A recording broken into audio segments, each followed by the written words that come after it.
pensar en un cuerpo sin órganos, en una lógica de rizoma, sería contradictorio decir que este es el inicio o que esto sirve como introducción, pero, como bien lo indican Gilles Deleuze y Félix Guattari, hagámoslo para no perder la costumbre, para respetar un orden que al final de cuentas se antepone a la lógica del rizoma. Y si queremos referir a la sensación cinematográfica, con mayor razón podemos mencionar que la película ya inició y nosotros, como se acostumbraba hace algunas décadas atrás, llegamos a la función tarde y buscamos nuestros asientos en la oscuridad, frente a una pantalla iluminada por el proyector y con imágenes que se suceden una tras otra para producir esa ilusión de movimiento que conocemos como cinematografía.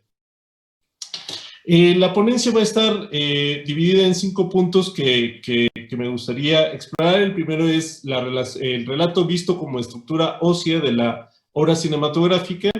El segundo es analizar la narrativa dramática y su relación con la imagen cinematográfica.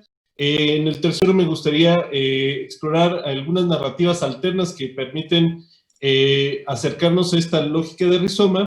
En la cuarta, posibles tácticas que ponen en crisis el relato, la relación entre relato e imagen cinematográfica. Y por último, la posibilidad de una cinematografía con lógica de rizoma. Entonces, doy inicio. El ordenamiento estético de las imágenes y relatos conforman en gran medida a la película, a ese resultado que vemos en pantalla y que responde a un orden preestablecido y al cual nos hemos adecuado con el tiempo. La estructura narrativa nos permite anteponer una expectativa ante la obra, una especie de catarsis a la que, se supone, el espectador debe de llegar al término de 2 horas. Existe esa promesa al final y esta se cumple conforme va avanzando la trama. Es lo que Sid Field reconoce como el paradigma clásico, una especie de estructura que permite ubicar el planteamiento, la confrontación y el desenlace de un relato.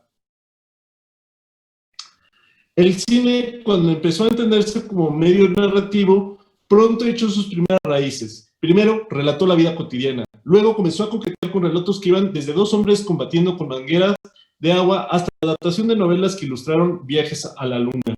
De esas raíces nacería un tronco que se fortaleció, especialmente reforzado con obras como Birth of a Nation, y de ahí las ramas,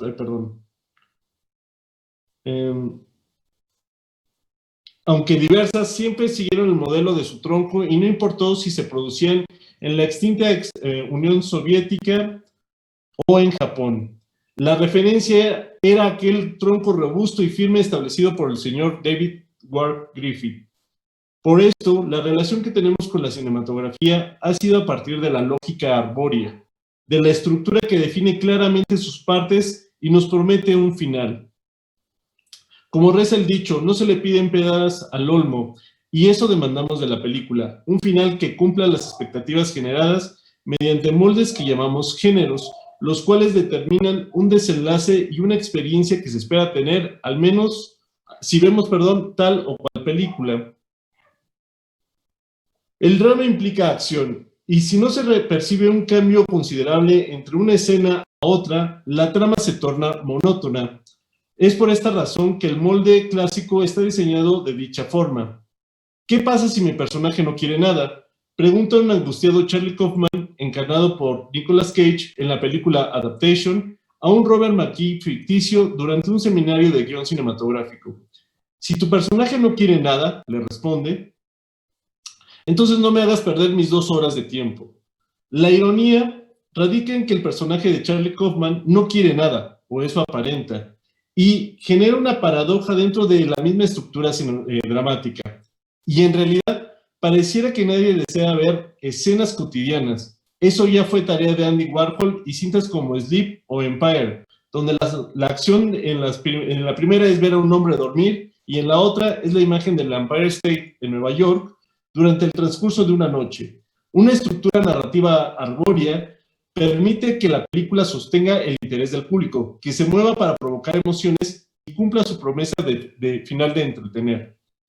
Y ese ha sido el problema que caracteriza a la cinematografía desde un sentido ontológico, y que, con el tiempo, gestó diversas posturas como la vanguardia conocida con el nombre de cinema puro, en donde, precisamente, se busca despojar a las imágenes en movimiento bajo el principio de encontrar aquella que le es propio a la cinematografía. Pero la narración regresa una y otra vez.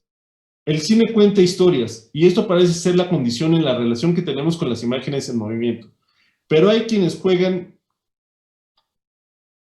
con esta estructura narrativa para encontrar otras rutas de entender la cinematografía a partir de las lógicas adoptadas por otras manifestaciones culturales. Si la narrativa es la estructura ósea que da forma a una serie de imágenes con las que nos relacionamos y experimentamos la estética cinematográfica, cabría preguntarse, ¿cómo sería una cinematografía sin narración? ¿Es posible que un cuerpo se sostenga sin una estructura ósea que le dé forma y sustento? ¿Es posible que un cuerpo se sostenga sin una... Perdón, para esto podríamos poner en crisis el paradigma clásico y buscar otras narrativas en la historia de la cinematografía. El mismo Sigerberto anuncia al inicio de la película titulada El hombre de la cámara su rotunda negación al empleo de un relato que condicione el orden de las imágenes, lo que lleva al director a una especie de vagabundeo por Moscú cazando imágenes, para luego jugar con ellas en el montaje y ofrecer una obra que no sea condicionada por el relato. Pero, ¿en realidad sucede esto? ¿Existe en El hombre de la cámara o en cortos de los autores del cinema puro una liberación de la narración? Tal vez la respuesta se encuentra en otro lado, en otras dinámicas narrativas. Thomas Elsizer se refiere a una cinematografía que denomina Mind Films, por favor, películas documentales, en donde la estructura narrativa es el personaje que es manipulado por el jugador sufre una serie de pruebas para alcanzar un objetivo, pero, como es común, si llega a fracasar en su intento, regresa al inicio para volverlo a intentar. Y algunas películas con estructuras narrativas clásicas han explorado esta lógica. En Groundhog Day, un periodista encarnado por Bill Murray es condenado, sin explicación lógica, a repetir el mismo día en un pueblo cuyos habitantes no parecen percibir este bucle temporal, lo que lleva al protagonista a experimentar distintas versiones de un mismo día. También ha sido el caso de Edge of Tomorrow o Happy Death Day, en donde los protagonistas repiten el mismo día, con o sin explicación lógica, hasta lograr escapar del bucle que los aprisiona. Pero esta lógica del videojuego solo es el preámbulo a una exploración más interesante, en donde el bucle se aplica a la lógica formal de la película, lo cual se refiere a la manera en que la estructura narrativa se ve afectada y pierde o se aleja de la lógica narrativa clásica. De esto devienen obras como La La Land, en donde la protagonista tiene 20 minutos para ayudar a su novio en conseguir un dinero, pero en su intento ella muere por un disparo o el novio muere al ser atropellado. No hay explicación por qué los personajes regresan a un punto coyuntural que David Dorwer identifica como signpost. Simplemente regresamos a este punto en donde se deben tomar las decisiones correctas para obtener un resultado. Esta dinámica rompe definitivamente con la lógica arbórea con la que entendemos las historias, de la causa y el efecto, lo que nos lleva a una nueva especie de paradigma, la lógica del bucle temporal en donde se mantiene constante la conciencia del protagonista, quien, como en el caso de Lola, ya sabe quitar el seguro del arma gracias a que lo aprendió en el intento anterior.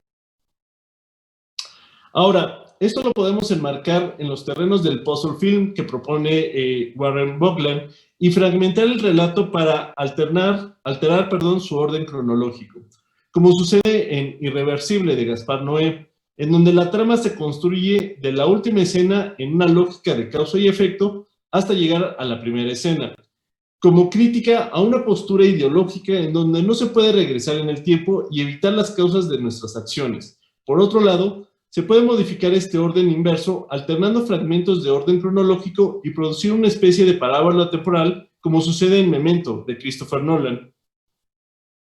donde una parte de la historia se cuenta de la última escena hacia el inicio y se intercala con otra que, aunque contada en orden cronológico, adquiere sentido hasta que se une con la otra línea temporal. La dinámica del puzzle film es la de ofrecerle al espectador una especie de caos en el orden de los fragmentos para que éste le otorgue un orden mental, a partir de una lógica convencional. Aquí, la estructura narrativa clásica no funciona en su lógica de planteamiento, confrontación y desenlace, pues no responden al cliché, a las convenciones del género, y lo que podría ser más interesante, a la inversión del valor en cuanto a la participación de un público pasivo a uno que interactúe, aunque de forma intelectual, con las imágenes cinematográficas.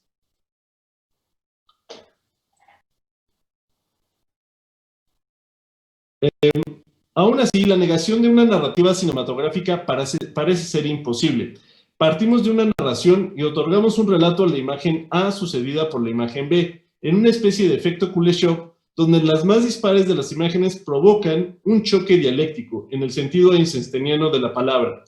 Incluso directores que intentan escapar a una lógica convencional, como David Lynch, no pueden lograr que sus imágenes escapen a la estructura ósea del relato, del análisis y de los modelos que sirven como aparatos ortopédicos para enderezar las piernas chuecas, los dientes desalineados y las espaldas torcidas. Sucede con Inland Empire, el análisis que realiza Michael T. Lindstone al emplear el modelo de cuento tradicional propuesto por Vladimir Prop a la estructura críptica de la cinta.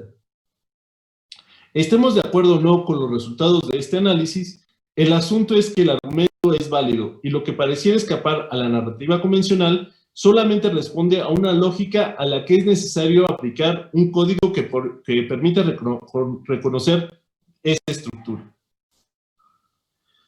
Tal vez la idea de la cinematografía como lógica de rizoma, vaya más por los principios de conexión y de heterogeneidad que propone Deleuze y Guattari cuando mencionan que cualquier punto de rizoma puede ser conectado con cualquier otro y debe ser. Como piezas interconectables, como esos juguetes de bloques que permiten armar casas, vehículos o lo que se nos venga en la mente, rompiendo la estructura de la obra que condiciona con una sola estructura, sino que esté abierta a las posibilidades que puede ofrecer según las personas que se le apropien e intervengan. Podríamos incluso encontrar esto en personas que no tienen nada que ver con los estudios cinematográficos, que ya se apropian de imágenes cinematográficas y las producidas de forma analfabeta, siguiendo a George D.B. Huberman, para generar parodias, memes y videos que circulan de manera anónima en ese espacio líquido que llamamos Internet. Nos encontramos en un momento donde no se necesitan equipos costosos para registrar imágenes de alta definición, ya que una gran cantidad de personas pueden grabar en alta definición con un celular, editar ahí mismo lo grabado y compartirlo para sus redes sociales en un instante. Como menciona Deleuze y Guattari, Abrosita, el locutor oyente ideal no existe, ni tampoco la comunidad lingüística homogénea, cierro cita, por lo que las posibilidades que podría ofrecer una cinematografía así serían una multiplicidad que, como mencionan precisamente en su tercer principio, Abrosita, no tiene ni sujeto ni objeto, sino únicamente determinaciones, tamaños, dimensiones que no pueden aumentar sin que ella cambie de naturaleza, cierro cita.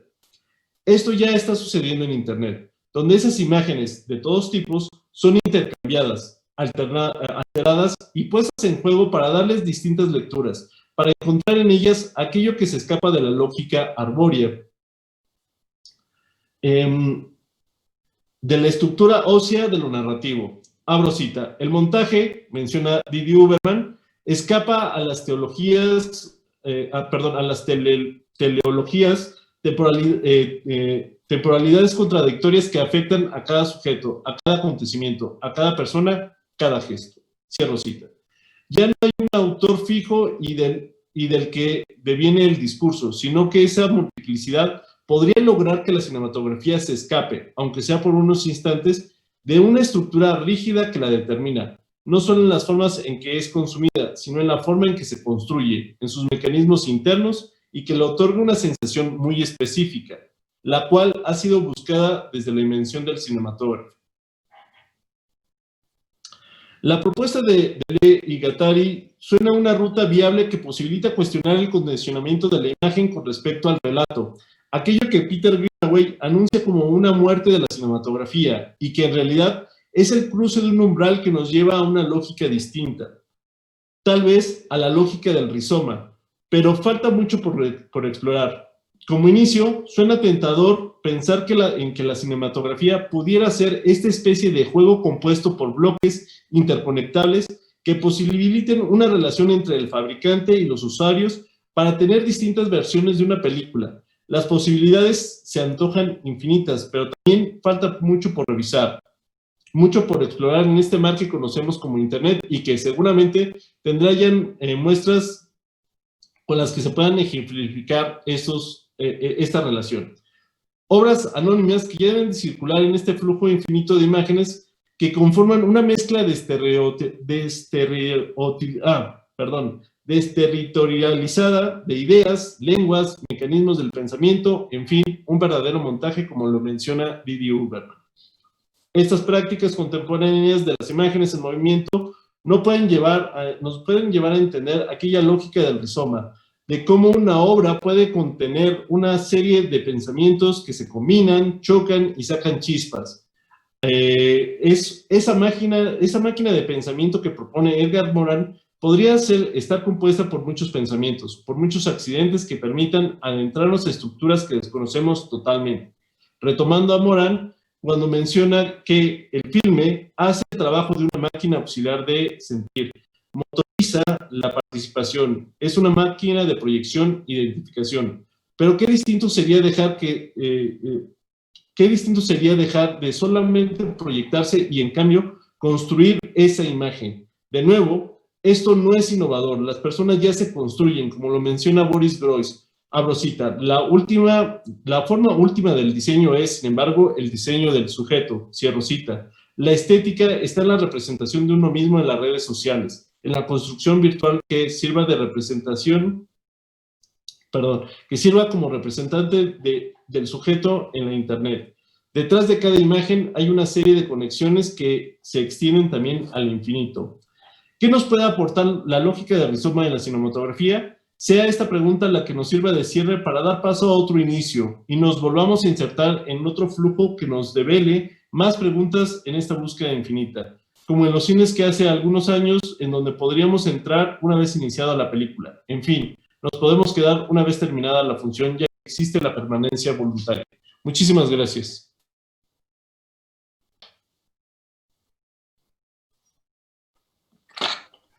Muchas gracias, maestro Arturo. También muchas gracias por respetar los tiempos, que a todos nos favorecerá. A continuación, seguimos con la ponencia del maestro Juan Manuel Díaz de la Torre, intitulada El fantasma en la máquina, virtualidad, subjetividad e identidad en Ghost in the Shell. El maestro Juan Manuel Díaz es licenciado en Relaciones Internacionales por el ITESM, maestro en Sociología por la Universidad Iberoamericana y candidato a doctor en Humanidades por la Universidad de Anáhuac. Es profesor investigador en la UEMEX, Centro Universitario Valle de México, y profesor de cátedra en el Centro Universitario de Integración Humanística. Se ha especializado en estudios culturales, teoría crítica, filosofía japonesa, semiótica, identidad y cultura pop. Además, ha presentado ponencias y publicado diversos artículos especializados sobre la relación entre productos culturales y la formación de la identidad. Muchas gracias por estar aquí. Tiene la palabra. Bueno, hola a todos. Bueno, muchas gracias. Y voy a cargar mi presentación. Entonces, ok. A ver.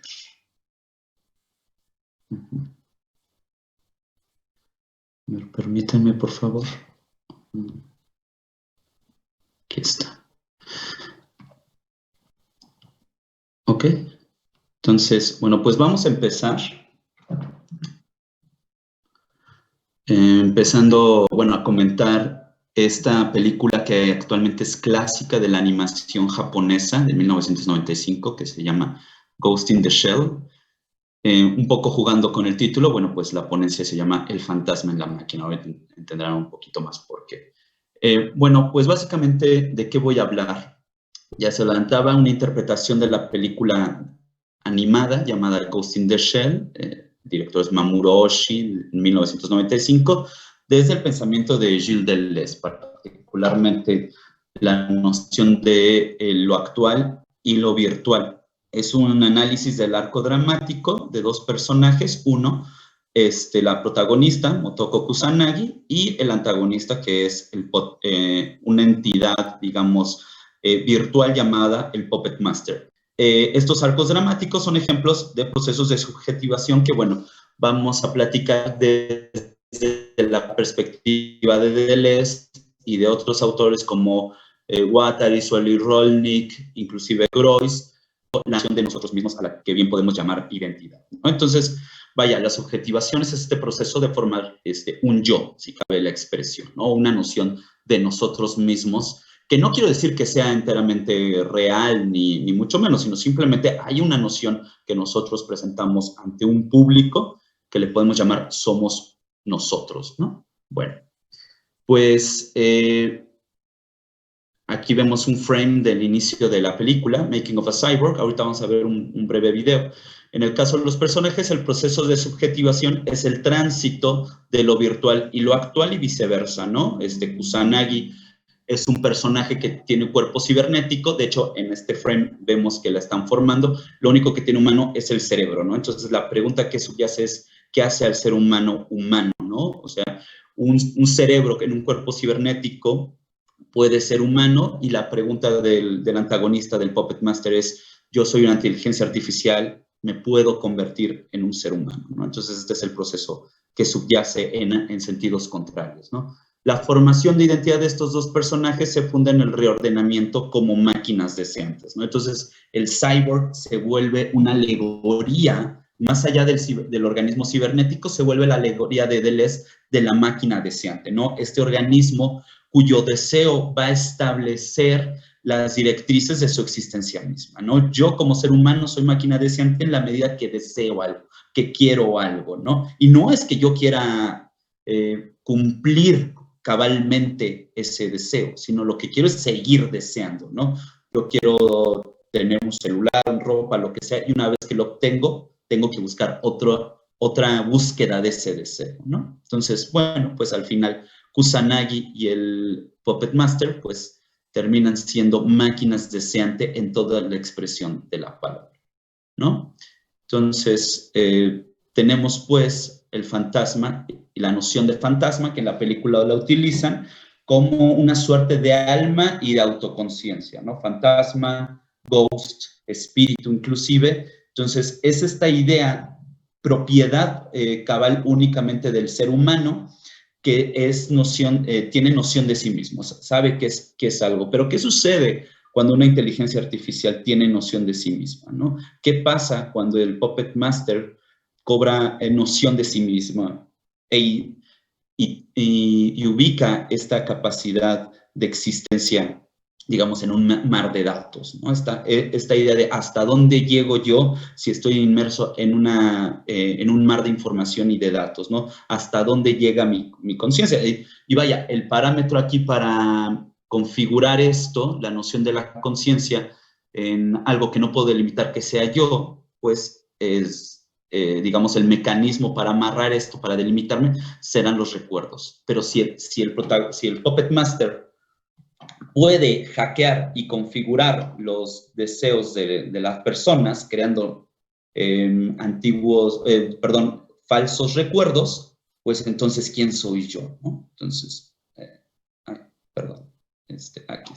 Entonces, aquí vamos a ver la secuencia inicial de la película, que habrá que también hacer notar la música es una mezcla de melodía típica húngara, de cantos tradicionales húngaros, con una plegaria de la religión tradicional japonesa que se llama Shintoísmo, en donde se canta la plegaria en un ambiente matrimonial. En la ceremonia matrimonial se les pide a los espíritus para que se vaya a la pareja, al recién matrimonio, le vaya bien, ¿no? Entonces vamos a ver solamente un breve fragmento.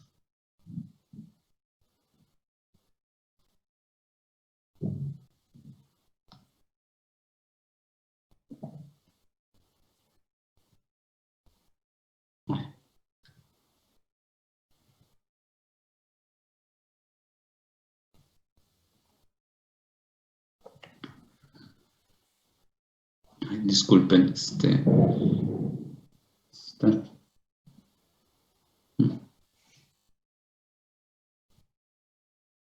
Disculpe, maestro, si gusta, puede colocar el vínculo en el chat para que sí, mejor. quienes nos acompañen puedan dar clic en él.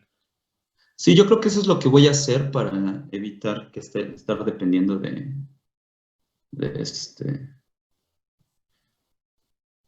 A ver.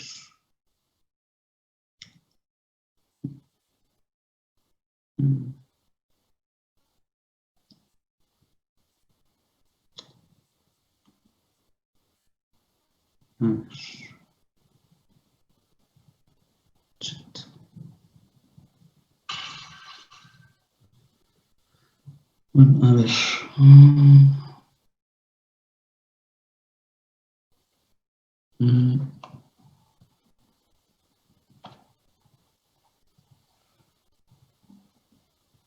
Ay, disculpen. Si no, continúo con la presentación y y al final lo intento de nuevo, ¿no? Para ya no perder más tiempo, sí. Bueno, entonces, tenemos pues esta transición de la humanidad a ser marionetas, ¿no? Los humanos hackeados por esta criatura o por este ser, termina por implantar recuerdos ficticios para manipular a sus víctimas, ¿no? Entonces, y vemos continuamente este diálogo, particularmente en las escenas donde aquí está un frame de Makoto Kusanagi, donde siempre se está jugando con las superficies que reflejan, ¿no? El espejo, el agua, el acero. Entonces, es una suerte de alegoría que Oshii ha construido a lo largo de su filmografía en películas como, por ejemplo, bueno, todas las reinterpretaciones secuelas que ha hecho sobre Ghost in the Shell, pero continuamente vamos a encontrar en otras de sus películas esta relación de la construcción de la identidad a partir de la reflexión y de la percepción del personaje primordial, ¿no? Vemos cómo Kusanagi construye o trata de construir su mundo desde su autopercepción, pero esa es esta imagen que no logra, digamos, dilucidar por completo, ¿no? Entonces vemos que hay una realidad intrínseca en la película entre identidad, recuerdos y espíritu, ¿no? Haciendo alegoría al Ghost in the Shell, al fantasma en la máquina, en donde si tienes recuerdos, pues tienes identidad, ¿no? Sin embargo, si tienes recuerdos falsos, pues no hay como tal una identidad. Bueno, entonces, tomo aquí la noción de Deleuze, de lo virtual a lo actual. Lo virtual es la posibilidad de lo actual es el acto, lo virtual es la potencia. Entonces, no quiero decir que lo virtual sea algo falso, sino más bien son las múltiples posibilidades en una lógica evidentemente rizomática, ¿no? Que puede ser multidireccional, como ya Arturo lo estaba comentando en la ponencia anterior. Y la cuestión aquí es que el futuro, lo virtual, lo posible, le da sentido en lo actual, le da sentido a lo actual. Digo, esto no es exclusivo de Deleuze, también si hablamos de la lógica dialéctica hegeliana, pues también vemos esta cualidad de lo futuro que le da sentido a lo presente, pero aquí la diferencia es que lo virtual, al ser múltiple, al ser rizomático, pues abre las posibilidades tanto de lectura como de ontología de existencia al ser mismo, ¿no? Entonces, reemplazar el yo actual con un yo virtual generado por el Puppet Master. No es que sea un yo falso, sino que se abre las posibilidades de lo que se puede ser, ¿no? Kusanagi, entonces, el conflicto central es el de Kusanagi, que se ve reflejada en la virtualidad de las identidades de las víctimas, porque las víctimas asumen que son algo, pero resulta que sus sus memorias son implantadas, ¿no? Entonces, no saben quiénes son, no saben ni sus nombres. Entonces, se vuelve preponderante hay momentos en donde Kusanagi se pregunta si es humana y se ve reflejada en estas personas que interroga, porque ahí viene el conflicto, ¿no? ¿Cómo yo sé que soy un cerebro, digamos, biológico en un cuerpo artificial? ¿Qué tal si realmente soy un ser enteramente artificial, ¿no? La pregunta se abre, dicha inclusive por Kusanagi, puedo tener voluntad y recuerdos, es decir, puedo ser humana. Entonces, disculpen, el Puppet Master elimina el fantasma y lo reemplaza por lo virtual. Sí. Ok. ¿Puede Kusanagi confiar en sus recuerdos? Que esa es la fuente de subjetivación, ¿no? Este aparato, no es un aparato nada más psíquico, es un aparato también social, cultural, ¿no? Que va organizando las sensibilidades, ¿no? Aquí ya estamos viendo al Deleuze de 1000 mesetas y de lógica de sentido que estructura al capitalismo como lógicas de subjetivación, ¿no? Que nos dicen cómo interiorizar estos elementos externos a nosotros mismos, ¿no? Entonces, bueno, se debe buscar la humanidad en otro lado porque pues el capitalismo hace máquinas de nosotros mismos, ¿no? No hay diferencia entre un cerebro humano y una máquina, algo que postula Mamoru Oshii en la película. No hay diferencia en la medida que el cerebro cibernético pues también puede tener noción de sí mismo, ¿no? Entonces, bueno, pues la realidad es que no somos ni seres puramente virtuales, ni seres puramente actuales, ¿no? Las experiencias, como ya lo he mencionado, son los fundamentos de la subjetividad. Entonces, regresando un poco al tema del acto y la potencia, lo virtual no es negativo en sí mismo, pero el yo virtual impuesto en la alegoría por el Puppet Master, en este caso por una máquina deseante que impone voluntad sobre sus víctimas, pues niega la posibilidad de una libertad y de resistencia, o sea, la capacidad de autodeterminarse como yo quiero esto, yo deseo esto, ¿no? Pero que sea decidido por mí mismo, no por algo más, ¿no? Lo virtual como potencia cobra sentido a partir de la elección de la voluntad. Si eliminas la capacidad de elección, eliminas la voluntad. Entonces, no hay puntos de fuga, hay imposición de una lógica a partir de un yo elegido externamente. Se puede leer, como hay muchas lecturas a partir de Ghost in the Shell, a partir de la noción de Franco Bifo Berardi de el semiocapitalismo, ¿no? Cómo la construcción de sensibilidades se imponen y tema, bueno, pues les puedo compartir textos de Bifo Berardi. Entonces, la antiontología deleuziana es la posibilidad de generar múltiples virtualidades, pero la máquina despótica obliga a definirse, a establecer una única posibilidad del yo. Tienes que decir qué eres, ¿no? Bueno, entonces de aquí pasamos a lo que llamamos el proceso de simbolización, ¿no?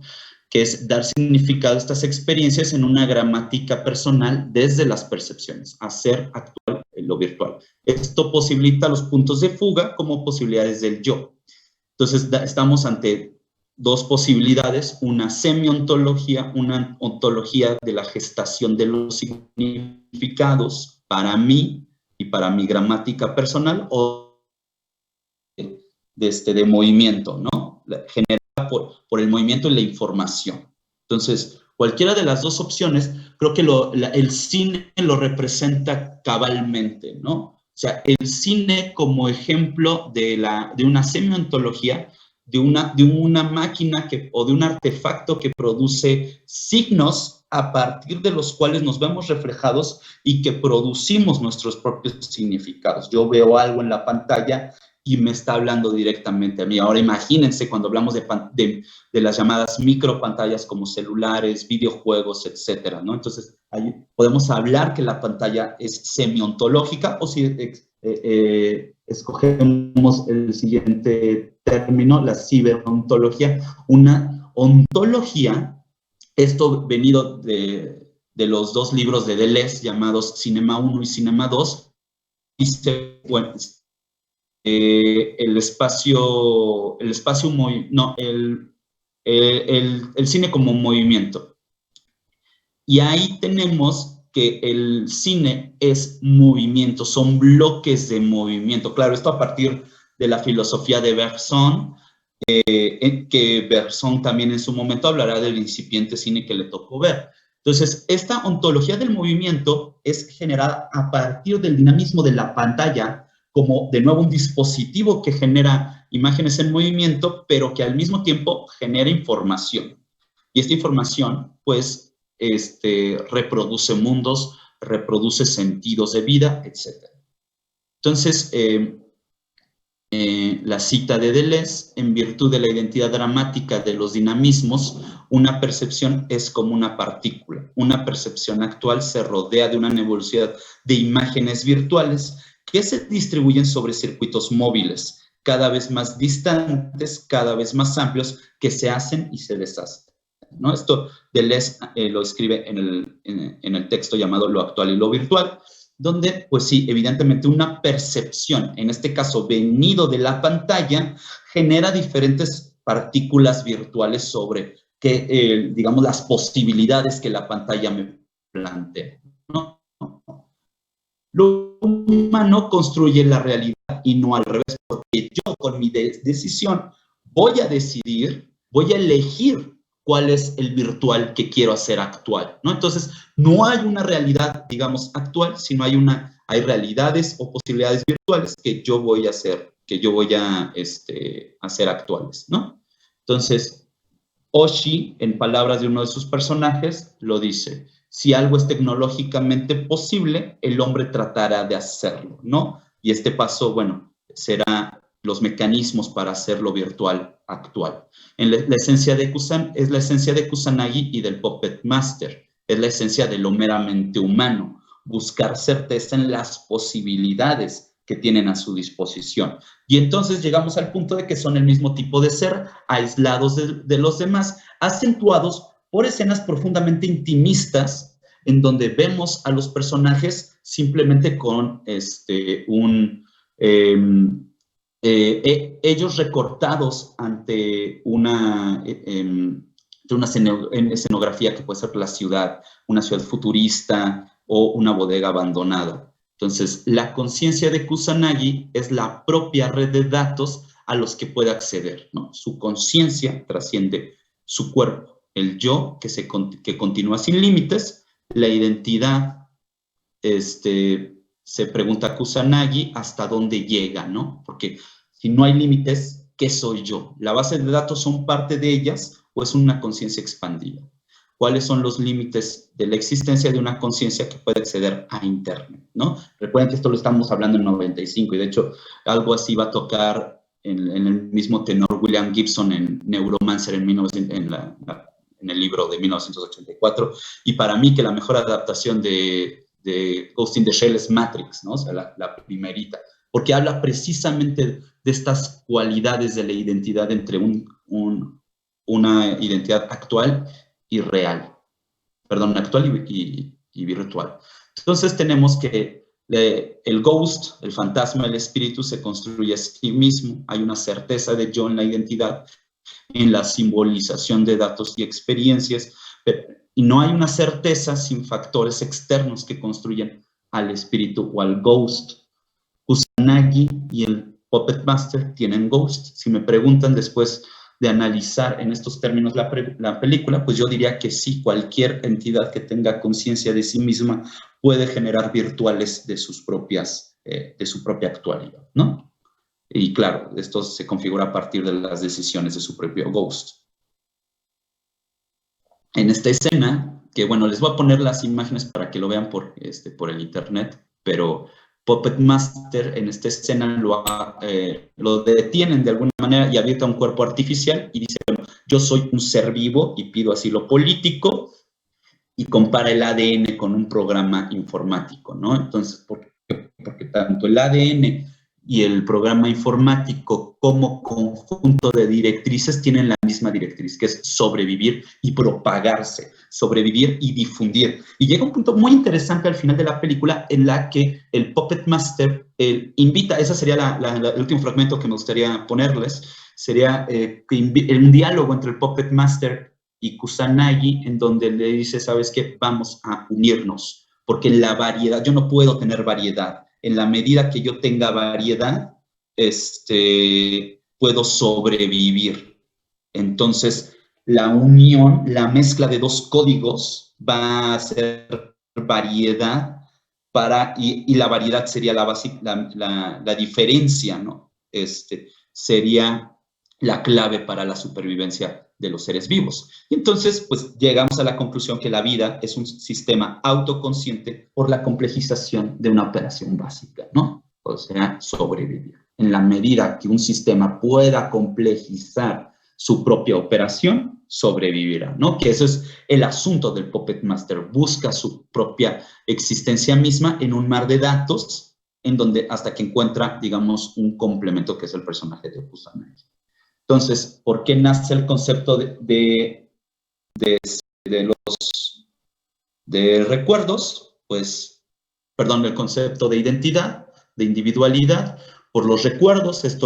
En esta escena que les comento, el Puppet Master lo dice, el recuerdo configura la individualidad, la memoria puede ser una mera fantasía, porque recordemos que tenemos una gramática particular, y esta gramática particular pues no es más que la configuración de los recuerdos, pero si tú no sabes que tus propios recuerdos son falsos, pues vives una fantasía, ¿no?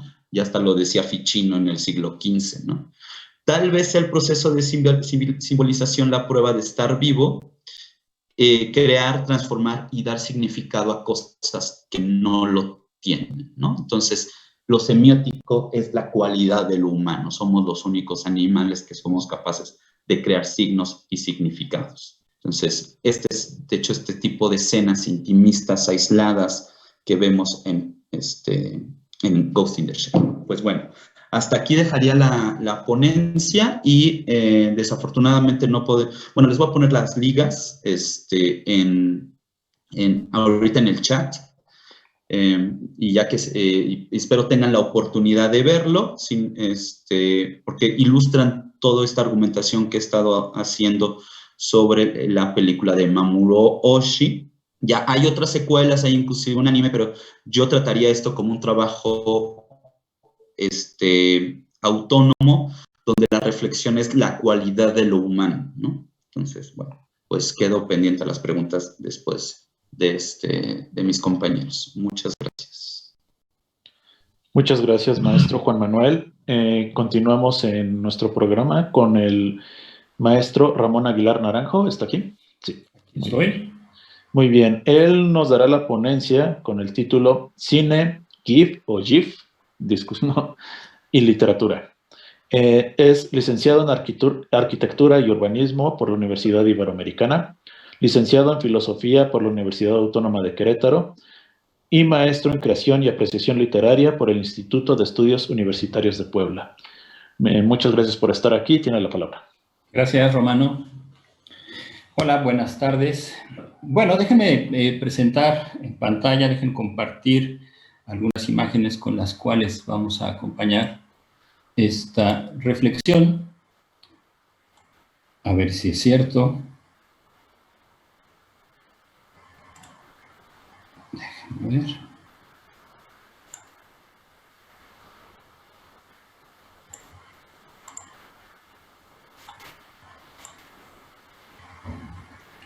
¿Se aprecia ya la presentación? Sí. Sí. Muchas gracias. Bien, cine, GIF y literatura. Me inclino a decir GIF en lugar de GIF, un poco pensando en esto que menciona Romano, dado que la G se sitúa o sustituye a gráfico, entonces suena como a duro, entonces quizás esa es la que a veces decanta la discusión. Como sea, cine, GIF y literatura. Déjenme comenzar con una cita. Esta cita es únicamente para poner en contexto. Me gusta esta cita de Baudrillard que dice así: Se tiene la impresión de que una parte del arte actual contribuye a un trabajo de disuasión, a un trabajo de duelo estético casi siempre fallido. Y esto trae como consecuencia una melancolía general de la esfera artística que parece sobrevivirse a sí misma en el reciclado de su historia y sus vestigios. Si bien melancolía y nostalgia no son lo mismo, me parece que pueden ir a veces de la mano. Esta melancolía de la cual habla Baudrillard, que podría situarse del lado del artista, muchas veces puede verse reflejada en la nostalgia de quienes apreciamos el arte. En ese sentido, déjenme ponerles esta imagen y comenzar con esta introducción. Finalmente, esta reflexión que les traigo yo acá está basada en el trabajo de más personas y lo que busca es una especie de compartir con ustedes, invitarles a que se acerquen a estos espacios. Ahora entenderán a qué me refiero. En el presente convivimos varias generaciones marcadas por la anécdota y la nostalgia. ¿Habrá alguna que se salve a este hecho?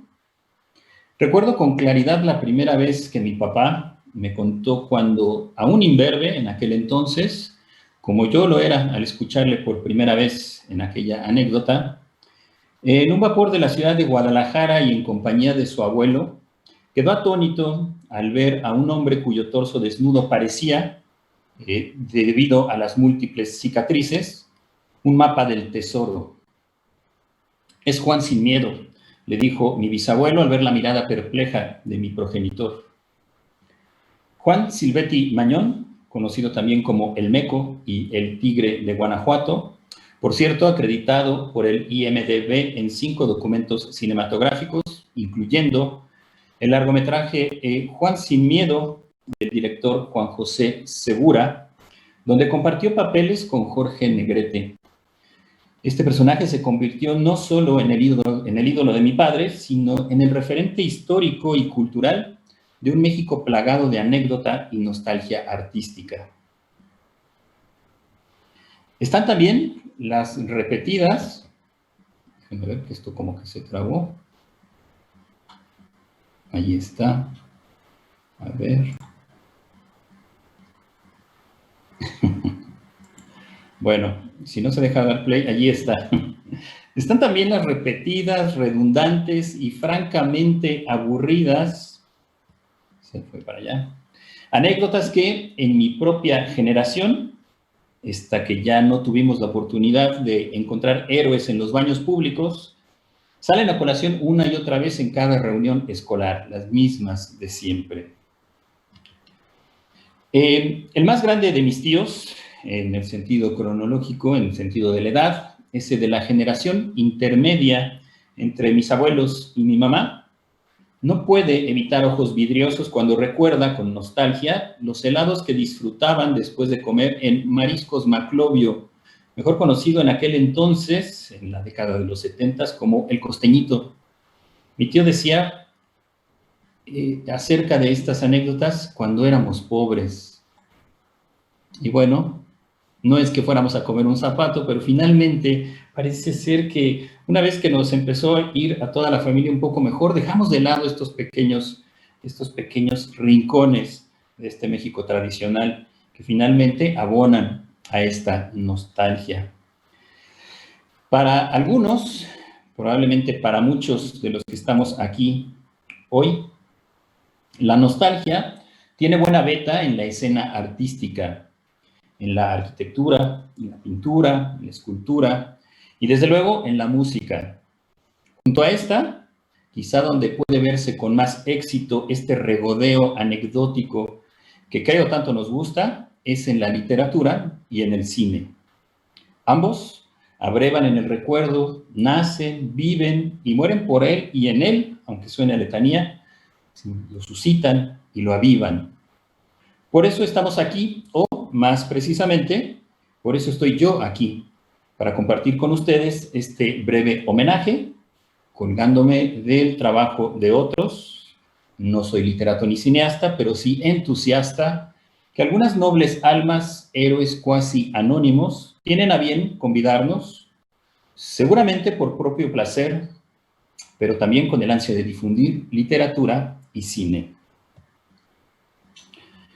Particularmente interesante resulta en el ingrediente cinematográfico que a través de los llamados Graphic Interchange Formats, mejor conocidos como GIF, permiten tener al alcance en casi cualquier pantalla o dispositivo digital algunos de los instantes más valiosos, infames, famosos, oscuros, conocidos o desconocidos de la historia del cine.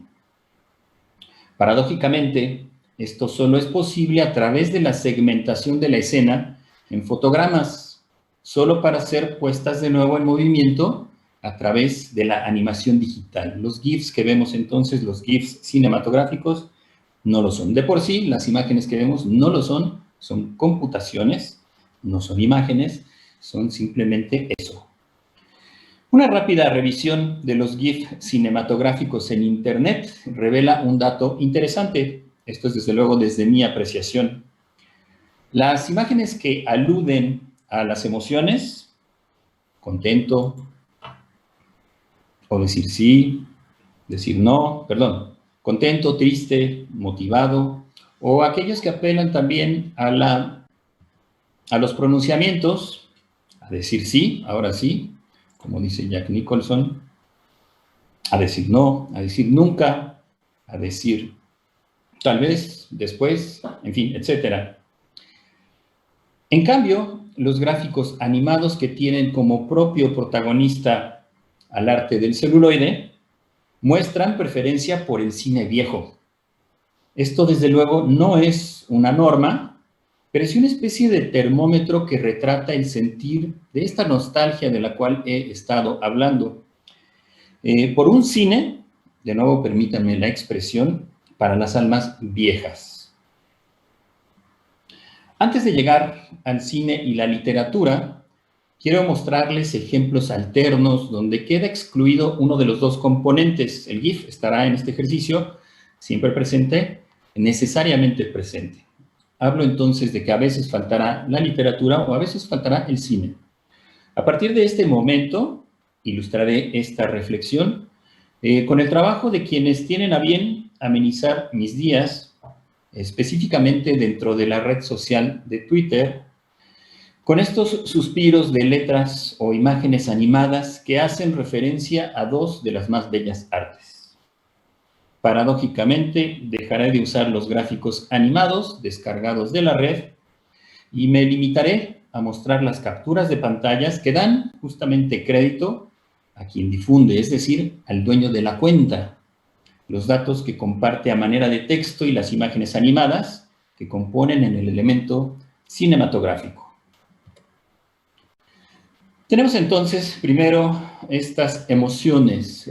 Las redes sociales muchas veces funcionan como eso, este medio para podernos expresar. Es curioso, yo dejé las redes sociales hace mucho tiempo, las tuve que recuperar por cuestiones académicas. Muchos de los trabajos, bibliografía, etcétera, se encontraban solamente allí. Mucha más fácil la comunicación en ese sentido. La volví a abrir y en cuanto terminé mis últimos estudios, que fueron los de la licenciatura de filosofía, volví a cerrar mis redes sociales. Sin embargo, ahora con la pandemia, volví a abrir Twitter para estar enterado. Finalmente, Twitter, me parece, es una cuenta que puede uno utilizar a bien y a modo. Es decir, tú escoges a quién seguir. No tienes que darle follow a tus compañeros, a tus amigos, si no quieres. Y puedes entonces asistir a estos lugares, a estas voces que finalmente son las que cada quien escoge. Entonces, emociones. Comencemos con las emociones y buenos deseos. Dos ejemplos de Litterland, esta cuenta que tienen ustedes en pantalla. A partir de este momento les estaré compartiendo así capturas de mi teléfono donde puedan ustedes observar tanto el GIF, aunque no esté animado, pero también la cita o el escrito, la emoción, en este caso la emoción. Esta cuenta que tenemos aquí en pantalla, Litterland, es una comunidad de amantes de la lectura y la literatura, como ellos mismos se describen. A la izquierda, entonces, tenemos a Audrey Hepburn, nos da las buenas noches en el filme de Billy Wilder, Sabrina, de 1954. Y a la derecha, Yoda Se muestra desencantado cuando la persona que te gusta te dice que no lee. Nadie es perfecto. En El Imperio contraataca, esto es de 1980, de Irving Kershner. Sorprende leer tanto odio en Twitter. Cuánto tiempo y energías perdidas en reprochar, insultar, ofender o ridiculizar. Cuánto esfuerzo por convertir las diferencias en trincheras y cuánto hartazgo y pereza genera confirmar el bucle infinito de los agravios. Hace rato que escuchaba los bucles de Arturo, me vinieron varias ideas a la cabeza. Aquí está el bucle de los agravios. Nadie es perfecto, entonces, dice Yoda. Tenemos, por otro lado, aniversarios. Echamos nuevamente mano de Litterland, quien ahora nos comparte el aniversario luctuoso de Jane Austen a la izquierda de la pantalla. A poca gente quiero de verdad y de muy pocos tengo buen concepto. Cuanto más conozco el mundo, más me desagrada y confirma mi creencia en la inconsistencia del carácter humano y en lo poco que se puede uno fiar de las apariencias de bondad o inteligencia. Celebra entonces en esa fecha la muerte de Jane Austen. A la derecha, al centro, perdón. Al centro tenemos también un tweet Ir Adler. Ir Adler nos recuerda también el aniversario luctuoso de Rita Hayworth. Esto es en la imagen del centro. Podía haberme imaginado algo o haber tenido algún presentimiento, pero no lo tuve. La sorpresa me dio en la cara. Esto es en Hilda, de Charles Bidder, Rita Hayworth, 1946. Sergio Rodríguez, esta cuenta de Sergio Rodríguez, nos recuerda el cumpleaños 80 del director Brian De Palma, con una icónica escena de Carrie de 1976, Piper Laurie, en el papel de la mamá. Qué lástima que no están animados. Esta escena y este GIF en particular es sumamente impresionante. Ella está haciendo el símbolo de la cruz con el cuchillo porque, si se acuerdan, quien hayan visto esta película, está purificando a su hija. ¿Cómo? A puñaladas, justamente. La hija que ha pecado, y entonces el acero que castiga y purifica. Tenemos también estos días internacionales de los cuales también se echan manos estos GIFs, estas personas que tienen estas cuentas y que celebran escenas de cine, lo leí mal. Tenemos también quien celebra con escenas, ahora sí, del cine, algunos días célebres. En este caso, a la izquierda, Agustín Fernández Mayo nos recordó el Día Internacional de los Museos con una escena de Sueños de un seductor de Woody Allen de 1972. Ahí está, hoy, Día Internacional de los Museos, una de las mejores escenas grabadas en un museo, nos dice Agustín Fernández Mayo. A la derecha tenemos la cuenta de la Iglesia y nos recuerda el Día Internacional del Hobbit, en una escena de Peter Jackson y El Señor de los Anillos, esta saga que se desarrolló a principios de los años 2000. Hoy es el Día del Hobbit, dice de la Iglesia. Sé que debería estar preocupadísimo por efemérides más trascendentales, pero ya hay gente más seria que yo para eso. Frodo lives, dice de la Iglesia. Algunos datos paralelos, le quise llamar así, no encontrando algo mejor. También algunas cuentas nos brindan estos datos. Además del cine, por ejemplo, Albert Galera, en la imagen de la izquierda, nos recuerda la interpretación de Creedence Clearwater Revival de la canción Looking Out My Back Door de John Fogerty, con un inspirado e intoxicado dude al volante de su coche en The Big Lebowski, con Jeff Bridges protagonizando la película de los hermanos Coen del año 1999. Ahí dice 1998, debo de verificar si mi fuente está equivocada o quizás se equivocó Albert Galera, muy probablemente haya sido yo. A la derecha tenemos al señor Sawa. El señor Sawa nos recuerda que antes que nadie yo reseñé las memorias de Woody Allen aquí con GIF animados. Es un pleonasmo, pero bueno, no importa. Disfruten, que es gratis, y ahora toda la prensa es de pago. Bueno, dije, es un pleonasmo. Nosotros estamos en pantalla viendo estos GIFs que capturé y no están animados. Vamos entonces a abrir la mente en este sentido. Esto es desde luego en relación a la reciente publicación de la autobiografía del director neoyorquino Acerca de Nada, se llama la autobiografía de Woody Allen. Hay también quien opta por los datos curiosos. Si se fijan, nos vamos acercando más a la esencia de nuestra reflexión. Ahora vamos con datos peculiares que tienen ya como protagonista al propio cine o a la literatura. A la izquierda, otra vez, Litterland nos recuerda que 4 días antes de su muerte, Edgar Allan Poe fue hallado en un estado delirante en las calles de Baltimore. Falleció en el hospital con apenas 40 años. En una carta escribió: mi tristeza es inexplicable y esto me entristece más aún. Estoy repleto de tenebrosos pensamientos. Lo acompaña con una escena de El Cuervo de James McTeague que protagonizó John Cusack en 2012.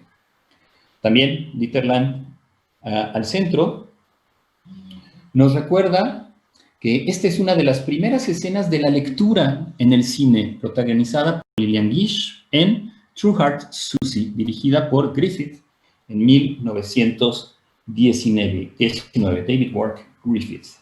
Y a la derecha tenemos esta otra cuenta, que se llama Things from the Past, donde nos rememora la escena más cara del cine mudo en El maquinista de la General, así le pusieron en español, de Buster Keaton y Clyde Bruckman, que codirigen en 1926.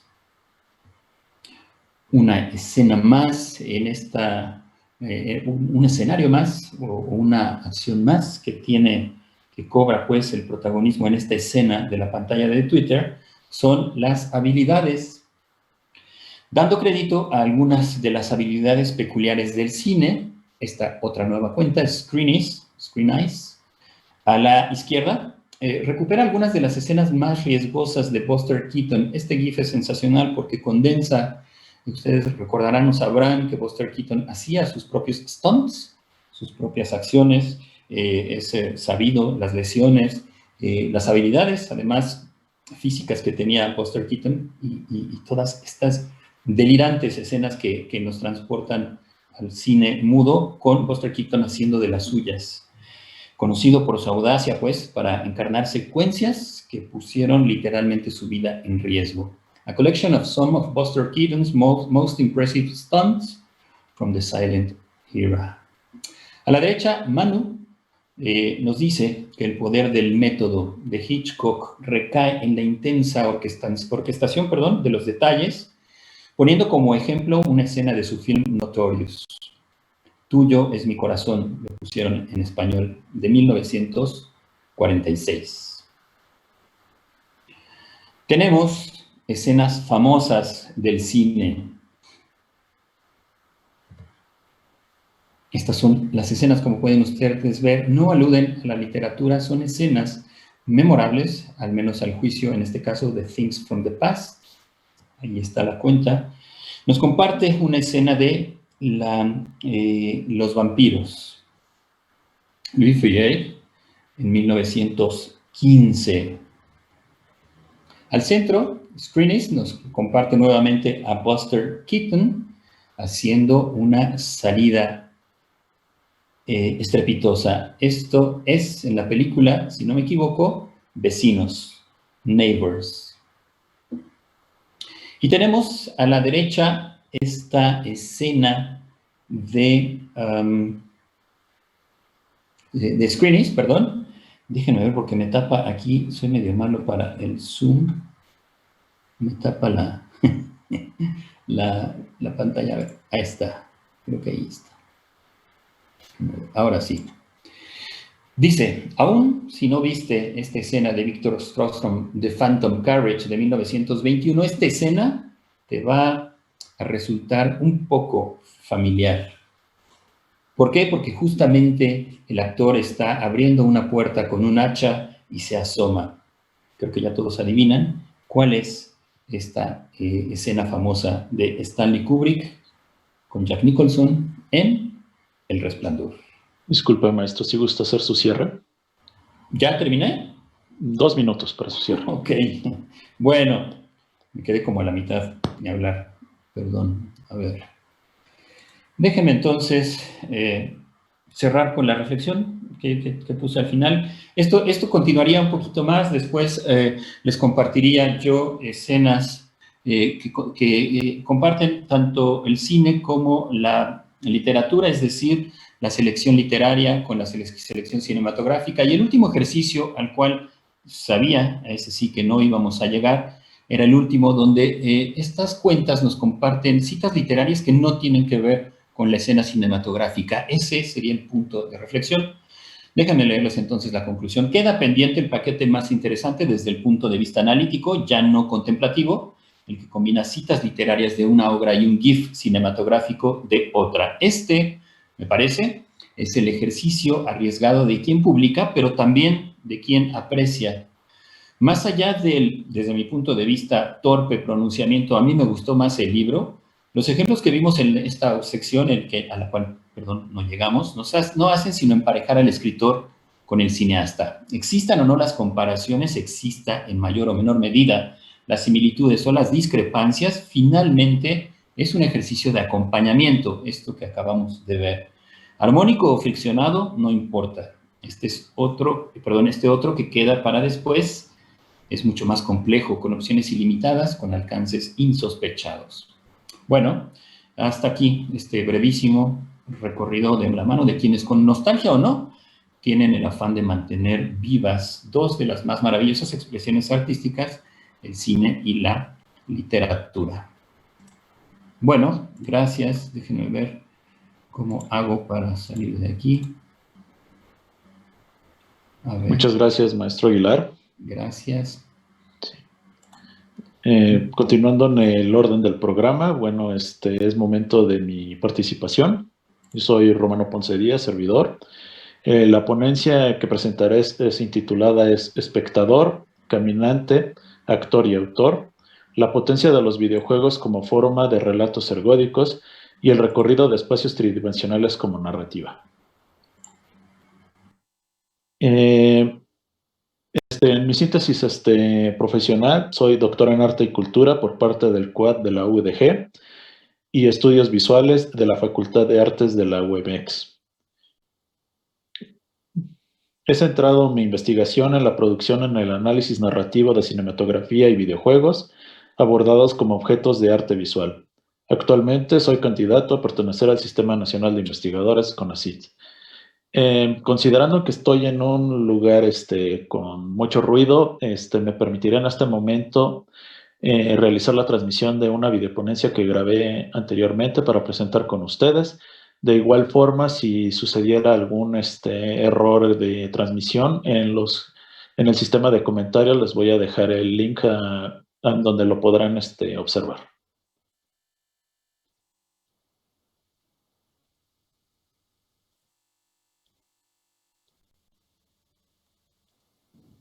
Hola, soy Romano Ponce Díaz, doctor en Arte y Cultura por parte de la Universidad de Guadalajara, y a continuación, por medio de la perspectiva multidisciplinar de los estudios visuales, nos apropiaremos del concepto de metempsicosis y lo abordaremos como el acto de transmigración de la agencia intelectual para ejecutar el acto de ser y estar ahí dentro de un espacio tridimensional digital navegable, realidad virtual. Eso nos permitirá explorar las propuestas de Lev Manovic y Lazar Markovich-Lisitsky, en las que indagan que el espectador al recorrer un espacio participa del arte por el hecho de caminar, y dentro de nuestro contexto tecnológico sería la exploración de un espacio tridimensional digital navegable es una forma de narrativa ergódica. Tal relación entre el ser y estar ahí, los espacios tridimensionales digitales navegables y el caminar como narrativa nos puede ayudar a vislumbrar nuevas perspectivas de la relación entre nuestra mente, el cuerpo y el espacio, digital en este caso. Se utilizarán como ejemplo a los videojuegos, como el medio artístico con espacios tridimensionales digitales navegables más accesibles de nuestra cultura contemporánea. Deliberadamente evitaremos el término realidad virtual, ya que es un concepto nacido de la retórica comercial, y a pesar de haber sido adoptado por transdisciplinas filosóficas que han buscado legitimar el término a partir de tradiciones y etimologías mucho más estables, No nos corresponde descalificar o afirmar la validez de la virtualidad como concepto filosófico frente a la retórica comercial de la realidad virtual. El principal problema que presenta utilizar el término realidad virtual es que generalmente se le atribuye al software que requiere de hardware especializado como gafas de realidad virtual. Pero tal designación es paradójicamente demasiado amplia y equiparablemente limitante. En la actualidad, realidad virtual se acerca demasiado a ser un umbrella term, para designar al universo de producción audiovisual que requiere de un hardware particular, sin distinguir entre mundos ficcionales, simuladores de entrenamiento, instalaciones artísticas y similares. En un sentido estricto, una realidad virtual o realidad artificial es un espacio digital navegable, el cual puede o no ser tridimensional, que puede ser transgredido por un usuario, espectador, ergonauta, navegante, un término propuesto por Lev Manovic. Con la masificación de los videojuegos, estamos frente a un amplio universo de espacios digitales navegables que no requieren necesariamente de gafas de realidad virtual. Lo mismo podemos decir de infinidad de instalaciones artísticas, recorridos digitales a museos, mapas urbanos y espacios arquitectónicos que podemos recorrer con ordenadores domésticos, teléfonos y demás hardware comercial. De tal forma, a pesar de arriesgarnos a una tautología, en la presente nos referiremos como espacios tridimensionales digitales navegables a aquellos constructos digitales diseñados con la intención de que sean recorridos por un navegante o usuario, apoyado por un sistema de hardware que puede o no ser especializado. En 2015, el investigador Jorge Juanes expone la labor del artista de las vanguardias soviéticas, Lazar Markovich Lisitsky, y su interés por generar un encuentro entre la pintura y el espacio arquitectónico. Tal encuentro entre ambas manifestaciones artísticas suponía el destruir la separación entre la obra artística y el espectador. Lograr esa intención revolucionaria implicaba la creación de condiciones formales y especiales que convirtieran a los espectadores en sujetos móviles, activos, dinámicos y lo que más nos compete, implicados radicalmente en el espacio. Es cierto que ni Juanes ni Lisitsky utilizan los vocablos ergódico, interactivo, ni mucho menos espacio tridimensional digital.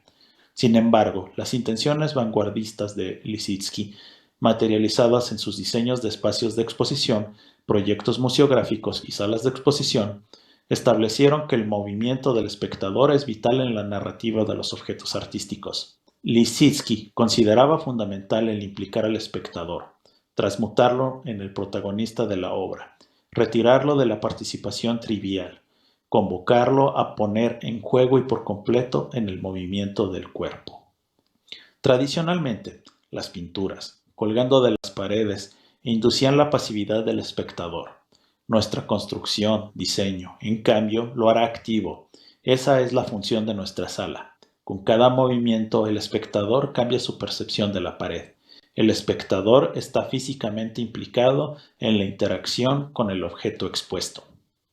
Reitero, la propuesta artística de Lisitsky no contemplaba los escenarios digitales, pero sí engloba lo que Espen Arset denomina como narrativa ergódica, aquella que requiere de un esfuerzo no trivial del lector para recorrer el texto, es decir, se requiere de la participación directa del lector para hacer progresar la trama. Ahora bien, los espacios artísticos de Lisitsky no comprendían una trama dramática explícita, pero el recorrer la obra por medio del movimiento en el espacio es un relato en sí mismo, y por lo tanto es una obra sujeta a una narrativa a partir de la experiencia estética. La propuesta de Lazar se enfocaba en mostrar que el arte no está frente a nosotros somos los actores principales. Si el futurismo llevó al espectador al interior de la tela, nosotros lo hemos llevado a través de la tela hacia el espacio efectivo, situándolo en el centro de la nueva construcción en la extensión del espacio.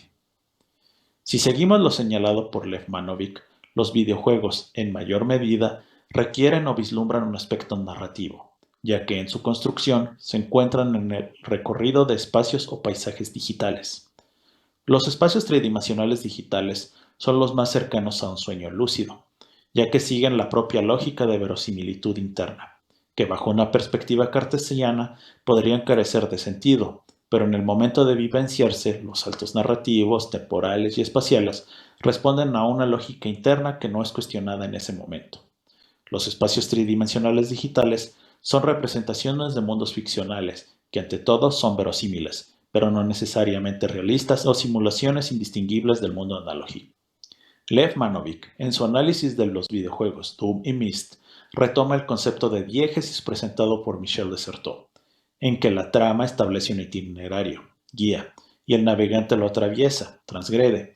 Señala que en los videojuegos, la navegación de un espacio digital es una forma de narrativa. El navegante, al estar recorriendo un espacio digital, lo está transgrediendo, por lo tanto, está generando narración.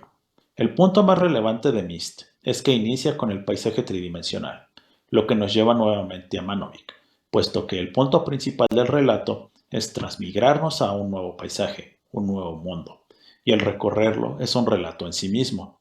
Esto nos remite a la danza posmoderna, en la cual el caminar es una forma de danza, y como señala María Eugenia Rabadán, el caminar es también parte del mundo del arte, y bajo la perspectiva de Manovic, una forma de narración y narrativa. La narrativa y el tiempo se estructuran con el movimiento dentro de un espacio, y el diseñador de videojuegos Shigeru Miyamoto señala que en los videojuegos la narrativa debe estar construida del enlace de tres instancias indispensables: el relato, la interfase y la mecánica, apuntando a la afirmación de que la navegación en un espacio es una forma de narración y por lo tanto de generación de relatos.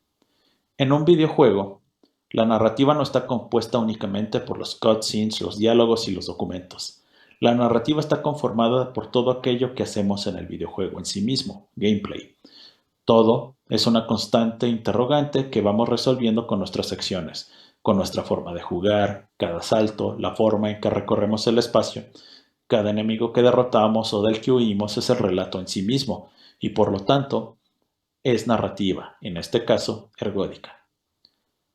Cibertexto y literatura ergódica es una categoría acuñada por Espen J. Arset en 1997. El término ergódico deriva del griego ergon, trabajo, odos, camino. Arset expone que la literatura ergódica se requiere de un esfuerzo no trivial del lector para recorrer el texto. Es decir, en una narrativa ergódica se requiere de la participación directa del lector para hacer progresar la trama.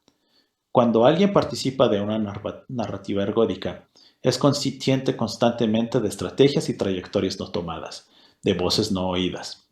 Cada decisión hará algunas partes del texto más accesibles o menos, y nunca se sabe el resultado exacto de esas decisiones, lo que uno se ha perdido.